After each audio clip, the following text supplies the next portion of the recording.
Hello again, everybody. We are back here with another Redbird Report. It's beat writer Jim Benson. Jim, hello. Hey, Joe. And I'm Joe Deacon, the assistant sports editor here at the Pantograph, and we're going to talk some Illinois State men's basketball again. They're still rolling. They came by and beat Indiana State here at home on Wednesday in a game that was pretty tight until the end, and that was kind of a squeaker for the Redbirds. Yeah, I think what the Redbirds are finding out, Joe, is that they're going to get everybody's best shot from here on out. When you're the kind of king of the mountain, everybody wants to knock you off. It almost kind of makes their season in a way to be the first team that beats Illinois State, and I think they're starting to kind of find that out. Even the game before, Drake really gave Illinois State a game for about 35 minutes until ISU was able to kind of put that one away. So it's going to be tough sledding from here on in because, like I say, everybody wants to beat the number one team. You got an X on your back, that's for sure. Yeah, you mentioned last week when we did our show that Drake has obviously been improved since their coaching change. And you saw a different Indiana State team than what you saw in Terre Haute this week. That was the Indiana State team that beat Butler earlier in the season.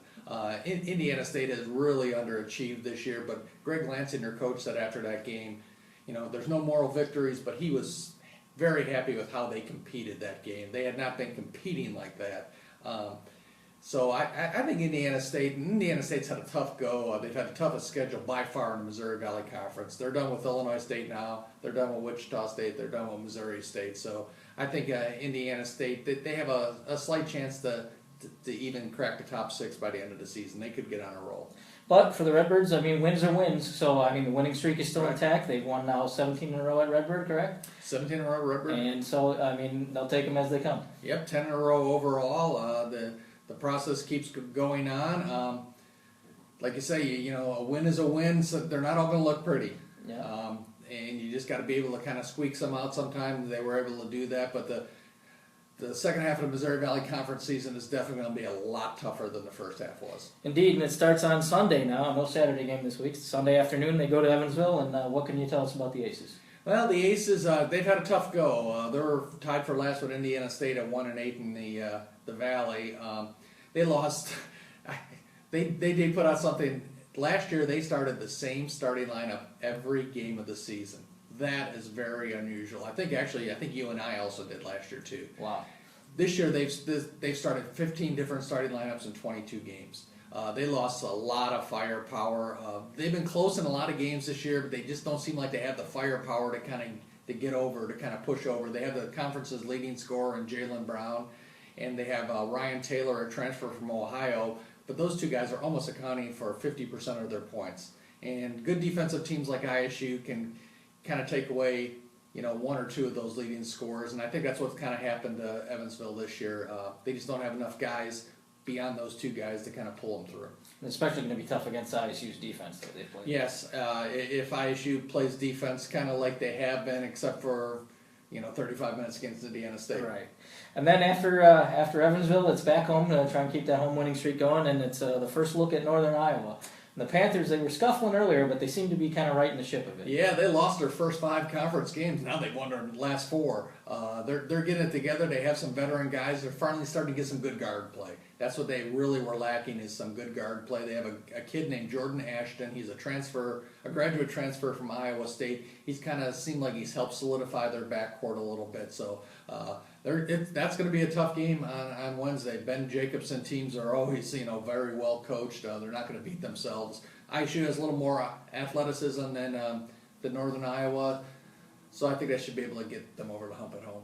All right, well, as we've done the past couple of weeks, we're going to take some questions from our Twitter followers, or Jim's Twitter followers, I should say. And you can send in those questions, as always, to @PG_Benson, and we'll be doing it every week. So our first question here comes from Stacy, and she wants to know about the status of Mikhail McIntosh's knee. Yeah, Mikhail kind of banged his knee up last Saturday against Drake in the second half. Did come back in the game, but kind of stiffened up, I guess, afterwards. Kind of limited him in practice a couple days before Indiana State. There's nothing structurally wrong with it. He's just got an injured knee right now. He played through it on Wednesday. Actually, he really made a great block shot at the end of the game on Brenton Scott with ISU. I think they were still protecting the 2-point lead there. It was almost like the play of the game. Mm-hmm. So he's going to be gimpy for a while. They took Thursday off, and they don't play till Sunday. So Dan Muller, I just talked to him today actually, and he's hoping maybe the extra rest will kind of help the knee just kind of get back to where it was. Probably still won't be 100% by Sunday, but I don't think it sounds like it shouldn't be anything that's going to affect him long term the rest of the season. Just kind of has to kind of get healthy a little bit. That's good to hear. So our next question will come from Michael, and he says, how has the development of guys like DJ Clayton and Keyshawn Evans impacted the roster and the way that Coach Muller can sub guys in? Oh, greatly. Especially DJ is so versatile. DJ can play 4 positions really. He can play the 2, the 3, and the 4. So he can sub in for a lot of different guys. I mean, that just helps your versatility so much. What it really does is you don't have to play 9 or 10 guys. I mean, you can play 8 guys and interchange a lot of guys in different spots. And they have also other guys, and Tony Wills is kind of the same way. Tony can actually play 4 positions. Tony can also play the point guard. When you have guys like that on your roster who can play multiple positions, it just helps the flexibility. You can mix and match really good. And even Keyshawn. Keyshawn can play with Paris. They played actually a lot together. They're both really the point guards. When they're in the game, they're both actually playing point. They're both handling the ball a little bit. Sometimes Keyshawn will bring it up. Sometimes Paris will bring it up. So, I mean, just the versatility of those 2 guys has really helped. Obviously, David Ninja, he can play 1 position. He's a 5. I mean, that's the only position he can play. But these other 2 guys, the 6th and 7th guys on the team, I mean, just really helps the versatility of the team. You mentioned Tony real quick. That if I'm not mistaken, I think he led them in minutes against Indiana State on Wednesday. Yeah, that's because he was guarding Brenton Scott. Brenton Scott went 5 of 17. I didn't really mention that in my story about Tony guarding him, and I probably should have. But Tony did another great job. Tony is really the unsung hero on this team. He always guards the best perimeter guy. Always. He'll be guarding Jaylen Brown on Sunday, Valley's leading scorer. Tony just takes that responsibility, and Tony doesn't get the headlines for the points or rebounds and all that, but he just makes winning plays. And actually, he made a big 3-point shot the other day too when they made their comeback. So yeah, Tony is a valuable guy. All right, our next question is from Robert. Outside of Wichita State, what's the hardest game left on the schedule? Is it Missouri State, Northern Iowa? What is it? I would say probably the final game at Northern Iowa. That's the regular season finale. If it comes down to, Illinois State needs to win that game either to share the conference or win it outright, that's going to be a tough place. I have never seen Illinois State win a game in that building. I've covered this beat for this is my 11th year.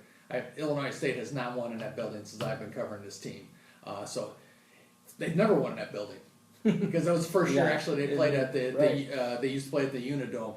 That's a tough place to play. Northern Iowa playing well. If it comes down to one game to get, put the banner up next year that you're conference champions, that's going to be a tough game to win. So I would say right now, outside of the Wichita State game, February 4th, a week from Saturday, I would say the finale of Northern Iowa will definitely be the toughest game. All right, and our last question is coming from Josh, and it says, it seems recent Redbird teams would have lost a game like Wednesday's game against Indiana State. Is the biggest improvement for this team their mentality? Well, not only recent Redbird teams, this Redbird team earlier in the season had kind of lost games like this.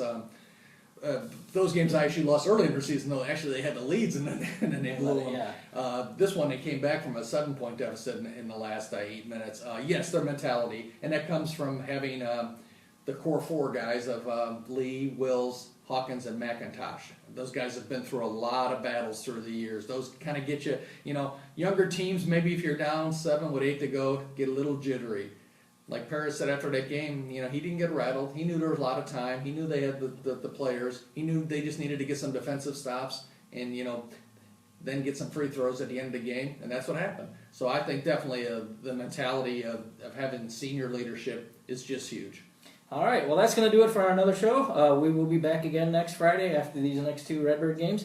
And as always, like I said, just send some questions in to Jim, and we'll try and answer around at the show. Thanks for watching. See ya.